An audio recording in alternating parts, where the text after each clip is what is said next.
शुभोदय छात्रों। Class 10th कनकन का अधिकारी पाठ में आप लोगों का स्वागत करता हूं। कनकन का अधिकारी एक कविता पाठ है। इस कविता के कवि जो है डॉक्टर रामधारी सिंह दिनकर जी है। कौन है? डॉक्टर रामधारी सिंह दिनकर जी। इनका जन्म जो है 1908 में कहाँ पर हुआ है? मुंगेर, बिहार के मुंगेर प्रांत में हुआ है। और इनकी मृत्यु एक स्त्रीलिंग वर्ड है। मृत्यु कब हुई है? 1974 कहाँ हुई है? मद्रास में हुई है। और ये जो है इनकी विशेषता क्या है? ये एक हिंदी के राष्ट्र कवि और हिंदी के प्रमुख या प्रसिद्ध कवि भी माने जाते हैं। इनको उर्वशी पुस्तिका के लिए ज्ञानपीठ पुरस्कार, कौन सा? भारतीय ज्ञानपीठ पुरस्कार प्राप्त हुआ है। और जो है इनकी बहुत सी रचनाएं हैं। उन रचनाओं में मुख्य रचनाएं उर्वशी, कुरुक्षेत्र, रश्मिरथी, परशुराम की प्रतीक्षा, रसवंती आदि इस प्रकार से है। और इनको जो है डॉक्टरेट उपाधि, पद्म भूषण उपाधि और कौन सा? भारतीय ज्ञानपीठ उपाधि से पुरस्कृत किया गया था। इसके बाद हम लोगों ने जानने की कोशिश की थी, कुछ उस बिट्स को जाना था और आप लोगों को होमवर्क के रूप में दिया गया था। बहुत कम लोग होमवर्क कर रहे हैं। होमवर्क आगे सभी लोग करेंगे, मैं आशा कर रहा हूं, और फेयर नोट्स भी स्टार्ट करेंगे और कंप्लीट करेंगे। इस तरह की आशा करते हुए मैं इस पाठ की कविताओं के पहले 2 पद आप लोगों को समझाऊंगा और थोड़े बिट से फिर से हम लोग आगे बढ़ेंगे, देखेंगे। आप लोग अपने अपने टेक्स्ट बुक्स निकालिए, पेज नंबर 20 में पहले विषय प्रवेश देखेंगे। विषय प्रवेश में क्या दिया गया है? पेंसिल्स भी रख लीजिएगा। हार्ड वर्ड्स या नए शब्द जो भी आएंगे टिक कर कर जो है क्या करना है, आप लोगों को अंडरलाइन कर कर उसके मीनिंग्स लिख लेना है। ओके। विषय प्रवेश में प्रस्तुत पंक्तियां कुरुक्षेत्र नामक काव्य से ली गई है। कुरुक्षेत्र यानी इनकी एक पुस्तिका का नाम है, रचना का नाम है कुरुक्षेत्र। कुरुक्षेत्र यानी क्या है? महाभारत एक समय था। महाभारत में पांडव और कौरवों के बीच जो युद्ध होता है, उस युद्ध में हजारों, लाखों, करोड़ों लोग मारे जाते हैं। लैक्स ऑफ पीपल्स मारे जाते हैं। उन लैक्स ऑफ पीपल्स को मारे जाने पर ये युधिष्ठिर जो धर्मराज होता है, युधिष्ठिर यानी पांडवों का जो बड़ा भाई, पांडवों का పెద్దన్న ధర్మరాజు అని పిలుస్తారు। అతని పేరు యాక్చువల్ పేరు ఏంటిది? युधिष्ठिर। वो युधिष्ठिर धर्मराज इन सभी की मृत्युओं को देखने के बाद, कौरवों के लोग बहुत से मारे जाते हैं यानी सैनिक, और पांडवों के सैनिक बहुत से मारे जाते हैं। इन सभी को देखने के बाद वो क्या करता है? उधर से चला जाता रहता है। जब जाता रहता है वहां पर उन्हें जो है कौन मिलते हैं? वहां पर उन्हें जो है भीष्म पितामह मिलते हैं। कौन? भीष्म पितामह यानी दादाजी। किसके दादाजी? कौरव के दादाजी और पांडवों के दादाजी। ओके, कौरव का एंड पांडव का ఎవరో గ్రాండ్ ఫాదర్ कौन है? భీష్మ। ఆ యొక్క భీష్మ పితామహ అక్కడ ఈ యొక్క బాణాల మీద చనిపోయి అక్కడ ఉంటాడు। బాడీ అతని యొక్క బాడీ బాణాల మీద ఉంటుంది। ओके, एंड वो क्या होता है उसका भी एक स्टोरी है, वो आप लोगों को पता है या नहीं वो दूसरी बात है। ये पितामह के पास से जाता रहता है। कहाँ पर जाता है? वन, जंगल में जाने की कोशिश करता है। तो वहां पर कुछ पद बोलता है। कौन? भीष्म पितामह धर्मराज को बुलाता है। इसको धर्मराज क्यों कहा गया है युधिष्ठिर को? क्योंकि सभी के लिए समान न्याय, इक्वल न्याय करता है, इसीलिए धर्मराज कहकर बुलाया जाता है। किसको? युधिष्ठिर को। युधिष्ठिर क्या करता है? वह वन में जाने का प्रयास करता है। प्रयास करने पर उसको भीष्म बुलाते हैं। बुलाकर कहते हैं कि ये सभी लोग जो मृत्युग्रस्त हो गए हैं, उनकी जो विधवाएं हैं, उनके जो बच्चे हैं और ये जो राज्य है तुम्हें सौंपा जाएगा। ये पूरा राज्य तुम्हें संभालना है। संभाल कर अच्छे से धर्म से आपको परिपालन करना है, राज्य का परिपालन करना है। इस तरह बहुत से अच्छे अच्छे शब्द समझाता है यही कविता। यही इसमें से पूरे पाठ में से कुछ 4 स्टैंजास, 4 पद जो है कुरुक्षेत्र के जो 4 पद जो धर्मराज को भीष्म पितामह समझा रहे हैं, यहाँ पर खड़े होकर, यहाँ पर लेट कर। ओके, शरशैया इसको क्या बोलते हैं? शरशैया। शरशैया यानी क्या है? जो मृत्यु की शैया होती है, मृत्यु की शैया। शैया यानी बेड। शरशैया यानी मृत्युग्रस्त जो बाणों पर लेटा हुआ है, यानी शर पर लेटा हुआ है, वह शरशैया है। उस शरशैया पर लेटकर उसको अच्छी अच्छी बातें सिखाते हैं। भीष्म पितामह धर्मराज को सिखा रहे हैं। क्या सिखा रहे हैं? कि तुम्हें भागना नहीं है, इन सभी को देखकर भागना नहीं है, तुम्हें अच्छे कार्यों के लिए राजा बनाया जाएगा। तुम राजा बनकर इन सभी की देखभाल करना है। इस तरह के चीजें समझाता है। यही चीजों को हमें कन कन का अधिकारी पाठ में भी दिया है, जो सेम रिलेटेड है। किसके लिए? मजदूरों के लिए, लेबर्स के लिए, श्रमिक हार्ड वर्क करने वालों के लिए। एक्चुअली ये लाइंस किसके लिए है? राजा भीष्म पितामह किसको? होने वाले राजा धर्मराज को समझाता है। किसमें? कुरुक्षेत्र में। ओके, कुरुक्षेत्र जो प्लेस है, वॉरियर प्लेस है, जो वार, जहां पर वार हो रहा है, महाभारत वार हो रहा है, उस प्लेस में वो जो है किसको? धर्मराज को समझा रहा है। वही लाइंस यहाँ पर किसके लिए उपयोगी हो रहे हैं? किसके लिए यूजफुल हो रहे हैं? मजदूरों के लिए यूजफुल हो रहे हैं। मजदूर यानी लेबरर्स, श्रमिक, हार्ड वर्कर्स। क्या क्या बोला जा रहा है? मजदूर, श्रमिक, जो मजदूरी करते हैं, जो श्रम करते हैं, हार्ड वर्क करते हैं। ओके, और आगे क्या दिया गया विषय प्रवेश में? महाभारत युद्ध से हुआ विनाश, यानी जो खराब, यानी सभी प्राण नष्ट हो गए हैं देखकर युधिष्ठिर बहुत दुखी हुए। ओके, ये सभी समझाया हूं मैंने। उन्होंने राजकाज त्याग कर, राजकाज छोड़ दे रहा है, वो सैक्रिफाइस कर रहा है, वन जाने का निर्णय लिया। वन यानी फॉरेस्ट को जाने का निर्णय लेता है। तब शरशैया, इस शरशैया पर जो बाणों के सेज पर लेटा हुआ भीष्म है, पर लेटे पितामह भीष्म ने उन्हें राजधर्म, ये राजा का धर्म है, तुम्हें संभालना है, राज्य को संभालना है, का उपदेश यानी एडवाइस देते हैं, दिया। पाठ की पंक्तियां उसी उपदेश पर आधारित है। उसी वह उपदेश इन श्रमिकों के लिए भी यूजफुल है। ओके, ये हम लोग अभी पोयम देखेंगे। एक मनुज संचित करता है अर्थ पाप के बल से। टेक्स्ट बुक्स अच्छे से देखिए, पाठ्य पुस्तक है। एक मनुज संचित करता है अर्थ पाप के बल से, और भोगता उसे दूसरा भाग्यवाद के छल से। नर समाज का भाग्य एक है, वह श्रम वह भुजबल है, जिसके सम्मुख झुकी हुई पृथ्वी विनित नभतल है। जिसने श्रम जल दिया उसे पीछे मत रह जाने दो, विजित प्रकृति से पहले उसको सुख पाने दो, उसको सुख पाने दो। जो कुछ न्यस्त प्रकृति में है, जो कुछ न्यस्त प्रकृति में है, वह मनुज मात्र का धन है। धर्मराज उसके कनकन का अधिकारी जन जन है, उसके कनकन का अधिकारी जन जन है। ये किसने लिखा है? डॉक्टर रामधारी सिंह दिनकर ने लिखा है।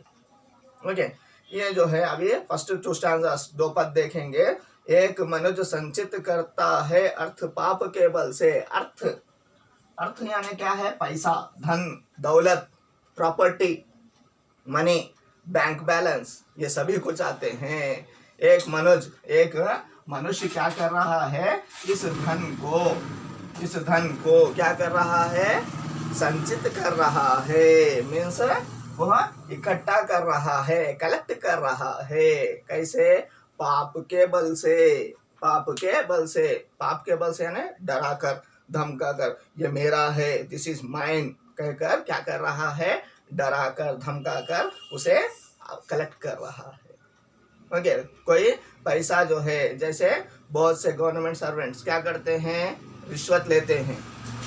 ओके, रिश्वत लेकर जो है क्या करते हैं, पैसा कमाते हैं। ये सभी पाप के बल से, उनका बल है क्या है, वो एक गवर्नमेंट सर्वेंट है, वो बल से क्या कर रहे हैं, वो पैसा कमा रहे हैं, रिश्वत लेकर कमा रहे हैं। बहुत से लोग नहीं, बहुत थोड़े लोग कर रहे हैं, लेकिन कर रहे हैं। इस तरह से संचित कर रहे हैं बहुत से लोग, डरा कर धमका कर, और बहुत से लोग जो है इस तरह के आदतों से क्या कर रहे हैं, पाप के बल से। पाप मुतो, पाप का विलोम शब्द क्या है, पाप का विलोम शब्द पुण्य। कोई कर रहा है, नो वन इज। ओके, सभी लोग पाप के बल से, बहुत से लोग क्या कर रहे हैं, पाप के बल से धन कमा रहे हैं। पहले 2 लाइन कितना अच्छा दिया है, और भोगता उसे दूसरा भाग्यवाद के छल से। और जो पाप से कमा रहा है उसके बच्चे क्या कर रहे हैं, मेरे भाग्य में है, ఇది నా యొక్క లక్, నేను నా ఇట్లాంటి ఇంట్లో పుట్టాను, इस तरह से भाग्यवाद यानी फेट, लक, భాగ్యము తెలుగులో बोलते हैं भाग्यము, ఇది నా భాగ్యములో ఉంది కాబట్టి నేను అనుభవిస్తున్నాను बोलते हैं। भाग्यवाद के छल से, ये एक छल है, धोखा। सभी को नहीं पता है ये भाग्यము అనేది ఏమీ ఉండదు। ओके, भाग्यము एक्चुअली क्या है, श्रम है, कष्ट। ओके, लेकिन इस तरह नहीं हो रहा है। और भोगता उसे, भोग रहे हैं, बहुत से लोग क्या कर रहे हैं, अनुभवमु, अनुभविस्तुन्नारू, they are experience that money.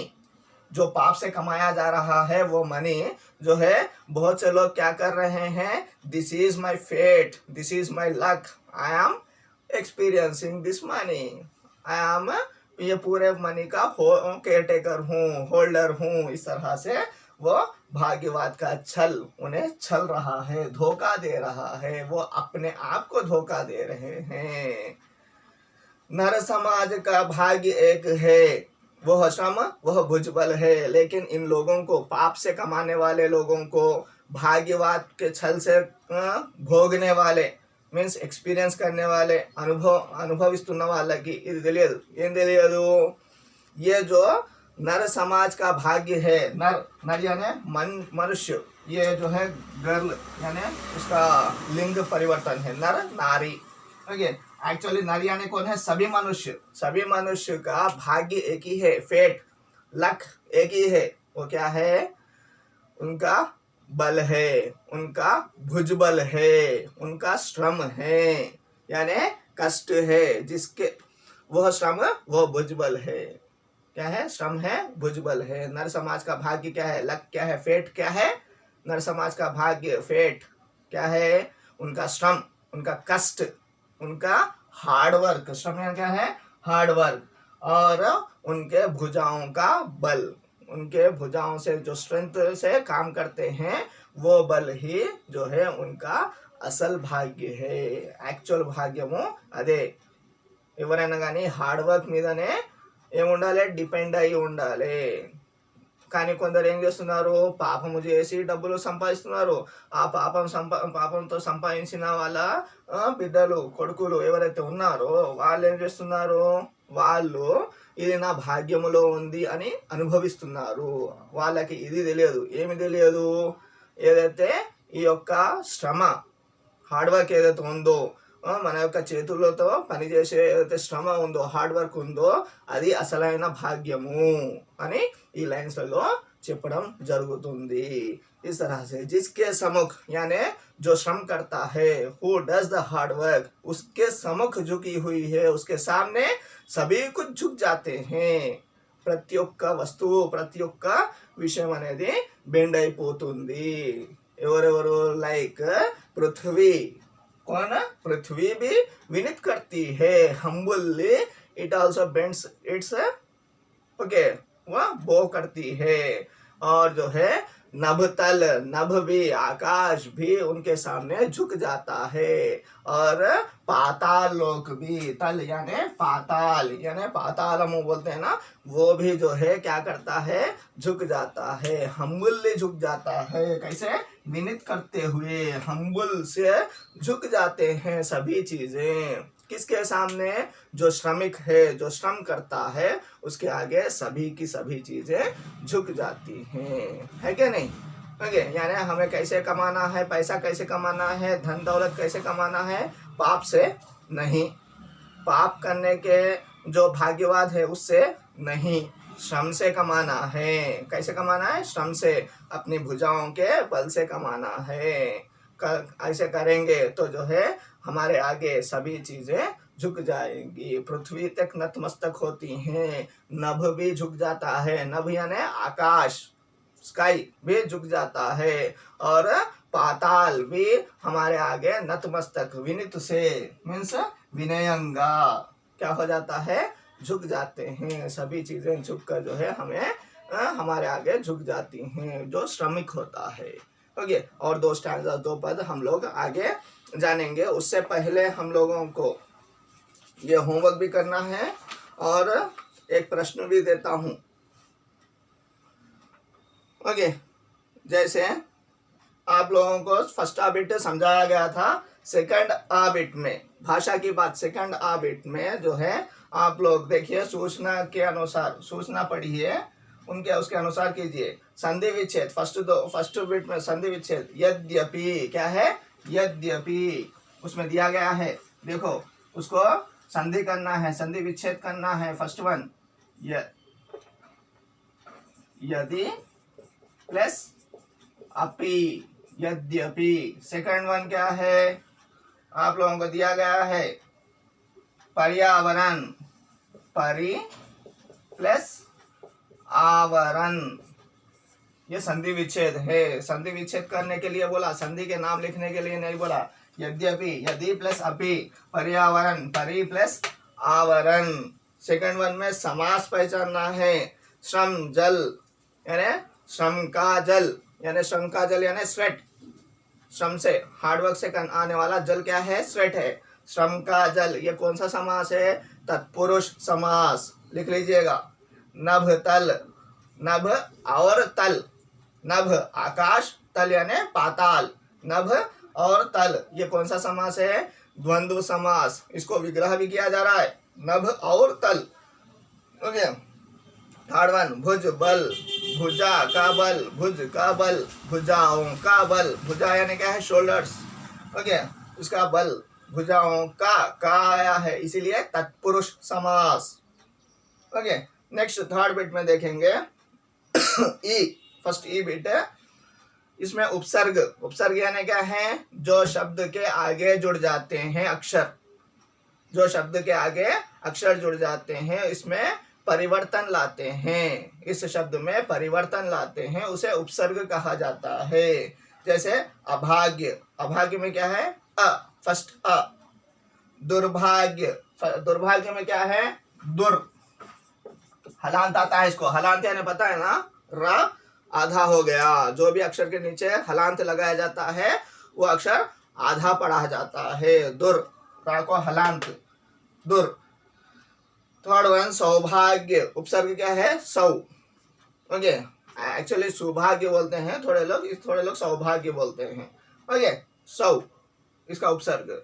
Next प्रत्यय पहचानिए, प्रत्यय क्या है? इसमें प्रत्यय लगाने पर जो है, ये प्रत्यय जो है शब्द के पीछे आकर जुड़ जाते हैं, प्रत्यय जो है शब्द के पीछे आकर जुड़ जाते हैं। जैसे दुर सामने आकर जुड़ गया था, इसमें प्रत्यय में क्या है? शब्द के पीछे आकर जुड़ जाते हैं। जैसे कौन सा एक शब्द बोलिए?